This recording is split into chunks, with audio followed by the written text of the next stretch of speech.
They called him limited, overrated, and not good enough for Manchester United. But Scott McTominay didn't just survive.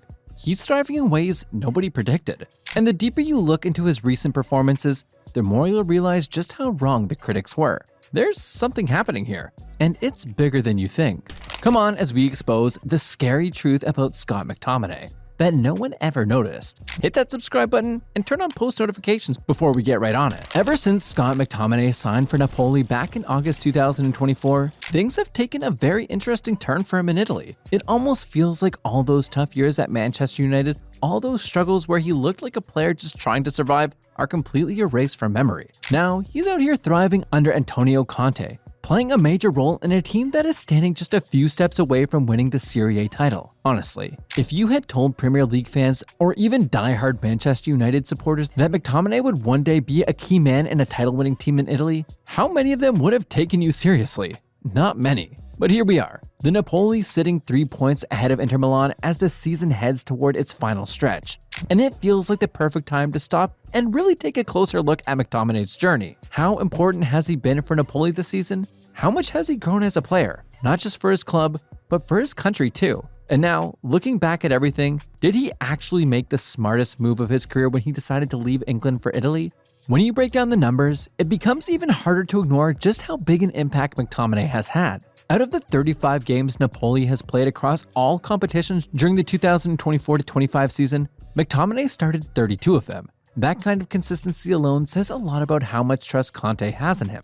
But it's not just about showing up, it is about delivering, and McTominay has done exactly that, scoring 12 goals and providing 4 assists. We're talking about a midfielder who has managed to match Romelu Lukaku's goal tally for the season. Yes, Lukaku, a man who has built a career around scoring goals, and here's McTominay, a player many people thought could barely kick a ball straight at times, matching those numbers. And when you really think about it, does it not make you wonder how much of a player's success depends on the system they are in, the coach they are under, and the belief shown in them? Would McTominay have ever reached this level if he had stayed at Manchester United, stuck in a revolving door of managers, systems, and constant negativity? Or did he need this fresh start, this clean break? This new environment where he could finally just focus on playing his game without carrying the heavy expectations and criticisms that followed him around in England. Scott McTominay's journey at Manchester United was really something when you think about it. It was a story full of perseverance, a lot of adaptability, and those flashes of brilliance that somehow managed to shine through all the chaos that often surrounded the club during his time there.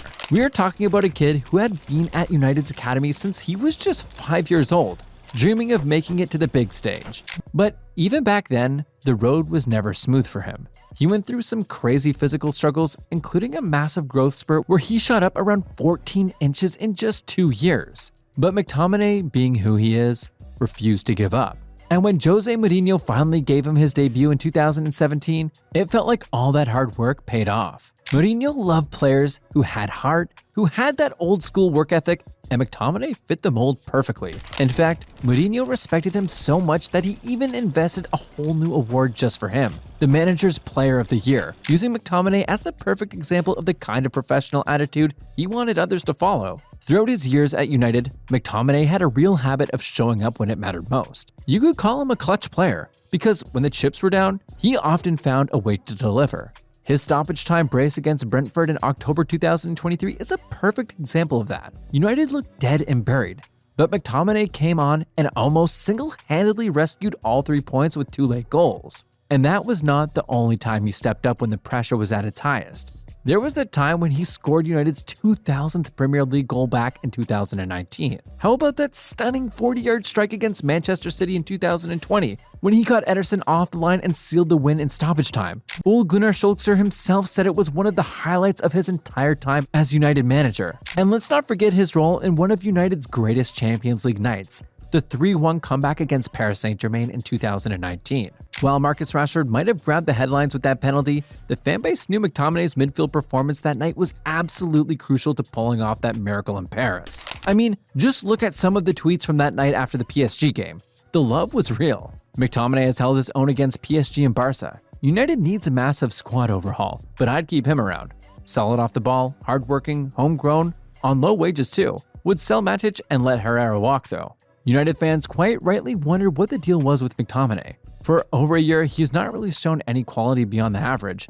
But if you go away to PSG and play like he did last night, you understand the faith the club have in him. Reading that, you would think McTominay had finally arrived, right? It sounded like the guy was flipping the script, turning doubters into believers, and making everyone realize he had something special after just 2 seasons in the first team. It really felt like the start of something big. But as always seems to happen at a club like Manchester United during those chaotic years, the doubts slowly started creeping back in. So where did his downfall really begin? If you trace it back, McTominay's struggles at Manchester United actually started way earlier than a lot of people realize. It goes all the way back to when he first got integrated into the first team under Jose Mourinho in 2017. That was when the tactical misalignment and all the bigger issues going on at the club started shaping his career in ways that, honestly, probably held him back more than they helped him. Here was a guy who had come through United's academy playing as a box-to-box midfielder. Someone who loved getting forward, making those late runs into the box, causing all kinds of problems for defenders, and popping up with goals. But what happened instead? He got thrown into roles that were nothing like that. Mourinho, maybe out of necessity or maybe because of the kind of football he liked to play, started using McTominay as a defensive midfielder. Sometimes he even threw him in as a makeshift center back. And the crazy part is, McTominay never really complained while he was there. But after he left, he finally opened up a bit how it all went down. When I got into the first team, I was quite misprofiled in where I was playing. It wasn't the fault of any coaches. My strengths have always been getting into the box, scoring goals, being the problem in there. But I was being used as a number 6 or as a center back, and that has never really been my game. Hearing that, you have to feel for him, right? Because how many players have we seen over the years whose careers never fully took off simply because they were never played in their natural position? And just when you thought things might finally change for him after Mourinho got sacked, it was almost like history repeated itself under Ole Gunnar Solskjaer. Even though Ole's style was a little more positive and attacking compared to Mourinho, McTominay still found himself stuck in that same defensive role. He got paired with Fred in the midfield, and that whole McFred partnership became infamous among United fans. Week after week, people would complain about how that midfield lacked dynamism, lacked creativity, and just did not have the quality to compete with the best teams. And there was also the whole thing where United's transfer strategy just made everything messier for McTominay's development. Think about it. How is a young player supposed to properly find his footing when every season the club is bringing in new, shiny midfielders? First, you had Paul Pogba already there. Then Christian Eriksen showed up, and later Casemiro arrived with a big reputation. And with all those big names around, McTominay was never going to get a chance. Even when McTominay himself admitted it, in an interview with The Athletic, he had this to say about his playing time at United. When you're 20 at Manchester United, you can't knock on the manager's door and demand to play number 8 ahead of Paul Pogba. And honestly, who could blame him? You are a young player just happy to be in the first team dressing room at one of the biggest clubs in the world. You are not about to start making demands like a superstar. But here's the thing. When a club keeps favoring marquee signings over properly nurturing their academy talent, you create this vicious cycle where players like McTominay are constantly having to adapt to new roles just to stay in the team, instead of being allowed to actually grow and master their natural game. It was like he was just surviving rather than thriving, if that makes sense. And then you throw in the constant managerial turnover, and it just gets worse. 5 different coaches in 9 seasons, all with different systems, different expectations, different ways of using players. Some wanted a pure destroyer in midfield, some wanted a deep-lying playmaker, some wanted a pressing machine. And McTominay, being the professional he is, tried to fit into every system without complaint. Now, to be fair, under Erik ten Hag, there was finally a little glimpse of what McTominay could be when used properly. During the 2023-24 season, ten Hag pushed him into a more advanced role at times, and McTominay responded with 10 goals across all competitions. That included some crucial late winners against Brentford and Chelsea that kept United's season from completely falling apart. It felt like maybe, just maybe, the tide was turning for him. But again, inconsistency killed it. Meanwhile, behind the scenes, the money problems at United were piling up. Financial pressures were becoming a serious thing. And because McTominay was an academy graduate, selling him counted as pure profit under the profit and sustainability rules. So, when Napoli offered £25.7 million for him in 2024, United jumped at the chance. Not because they really wanted to let him loose, but because they pretty much had to. McTominay ended up being a pragmatic sacrifice in the middle of a financial mess he had absolutely nothing to do with. But what actually changed when he landed at Napoli? What made everything click for him in Italy when it never quite worked in England? Hit that subscribe button if you have not already, because we're about to get into the real transformation that Scott McTominay has undergone at Napoli. And trust me, you are going to want to hear this. Scott McTominay was all over social media after Napoli's game against Torino. And for once, it was for all the right reasons. The man bagged a brace that night, 2 huge goals that pushed Napoli 3 points ahead of Inter at the top of the table. And of course, you know how football Twitter works. The revisionism kicked off immediately, like clockwork. You had tweets like this flying around. We sold a goal-scoring box-to-box midfielder McTominay for £25 million and bought legs and work rate in Ugarte for £40 million. Or this one. McTominay is spearheading Napoli to a league title, but apparently he was clogging the paint for our £70 million striker who has scored 2 in 30 games. And it's not just random fans doing the talking either.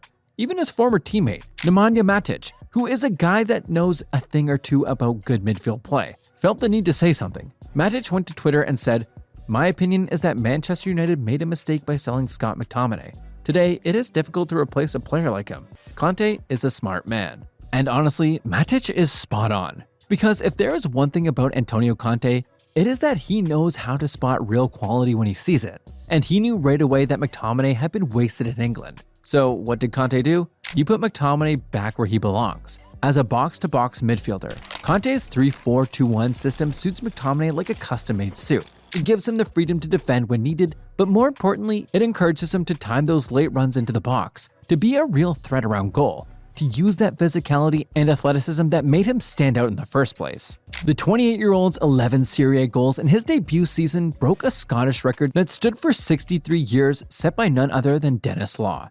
It really puts into perspective how special this run has been. And the best part is not a single one of those goals has come from the penalty spot. Every single goal has come from open play, from him reading the game, timing his runs, and making himself a constant headache for defenders who just cannot seem to pick him up. And that is why McTominay fits perfectly into Conte's world. Coming from a working-class background, nothing was ever handed to him. Hard work was always part of his DNA. So when Conte came in with his crazy training sessions, his video analysis marathons, and his never-satisfied attitude, McTominay did not shrink away like some players might. He embraced it. He even called Conte precise, meticulous, and exceptional, which tells you all you need to know about the respect there.